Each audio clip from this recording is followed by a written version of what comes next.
இந்த சீட்டு வந்து எப்படின்னாக்க ஒரு கம்பல்ஷன். இப்போ நம்ம ஊரில் பார்த்தீங்கன்னா சீட்டு மாத்திரம் இல்லை, இப்போ வந்து ஒரு வேலை பார்க்குறவங்களுக்கும் பார்த்தீங்கன்னாக்க ஒரு இன்சூரன்ஸ் கம்பெனி வந்து பயமுறுத்துவாங்க. இன்சூரன்ஸை போடுங்க, உங்களுக்கு வந்து டாக்ஸ் சேவிங் இருக்குது, அதுமாரி உங்களுக்கு வந்து ஒரு கண்டிஜென்சி அப்படின்னு சொல்லிட்டு. அதுமாரி கம்பல் பண்ணால் தான் நம்ம ஊரில் வந்து ஏதோ ஒரு அமௌண்ட் வந்து ஏதாவது தனியாக எடுத்து வைக்கணும் அப்படின்னு பண்ணுவாங்களே தவிர, முதலீடு செய்யணும் அப்படிங்கிற அந்த ஒரு இன்டென்ஷனே வராது. Okay, okay. ஸோ அதனால் என்ன பண்ணுறாங்க, நீங்கள் சொன்ன மாதிரி ஒரு நீண்ட காலத்துக்கு குழந்தைகளுக்கு வந்து ஒரு மேரேஜ் அந்த மாதிரி சமயத்தில் பண்ணணும் அப்படிங்கிற போது அது மாதிரியான சீட்டுக்கு போகிறாங்க. இந்த இந்த சீட்டுக்கு ஆல்டர்னேட்டிவ் என்னென்னு பார்த்தீங்கன்னா கோல்டு ETF. நீங்கள் அதை வந்து மாதம் மாதம் வாங்கலாம்.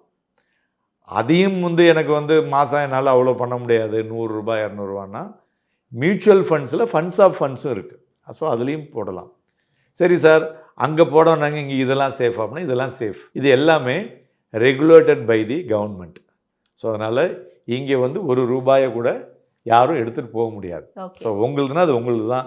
ஸோ அவங்க இல்லை அப்படின்னா அவங்க நாமினிக்கு அது போய் சேரும். கண்டிப்பாக கேரண்டியாக போய் சேரும். Okay, okay.